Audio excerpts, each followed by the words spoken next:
কুয়াশা কেমন মাধ্যম? হ্যাঁ, কুয়াশা ঈষৎ স্বচ্ছ মাধ্যম যদিও। তো যাই হোক, ক্লাস 7 দেখো। স্যার, সিনেমার পর্দায় কি ধরনের প্রতিফলন ঘটে? আচ্ছা, সিনেমার পর্দায় বিক্ষিপ্ত প্রতিফলন, মানে চারিদিক দিয়ে দেখা যায়, ছড়িয়ে যায় আলোটা, ওই জন্যই। যাই হোক, দেখো ক্লাস 7 সামিটিভ ইভ্যালুয়েশন তোমাদের এক্সাম শুরু হয়েছে 2025-এ।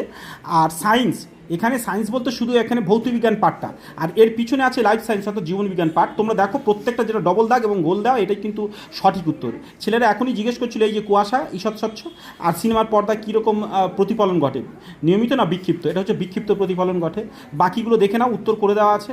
আর এখানে কিছু কিছু তো বড় কোশ্চেন যেগুলো তোমরা সাধারণত জানো, এগুলো একটু লেখা করতে হয়, তাই এগুলো তোমাদের বই থেকে জেনে নেওয়া বেটার হবে।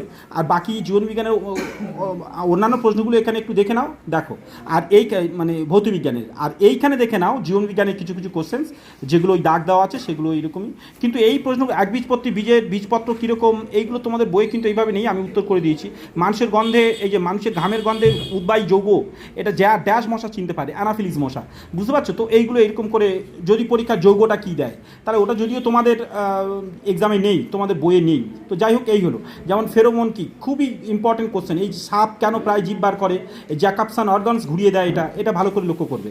খুব সুন্দর প্রশ্ন প্যাটার্ন ছিল কিন্তু সবাই। দেখো আরও একবার করে দেখাচ্ছি, দেখো দুটো পার্ট করা। তো এগুলো কিন্তু দেখতে থাকার। অন্যান্য প্রশ্ন অবশ্যই চ্যানেলে আছে, আমাদের এটা প্রথম চ্যানেল, অথবা দ্বিতীয় চ্যানেল যেটা হচ্ছে একাডেমিয়া বাংলা, সেখানেও যেতে পারো, আরও ডিটেলস উত্তর সহ সব কিছু পাবে।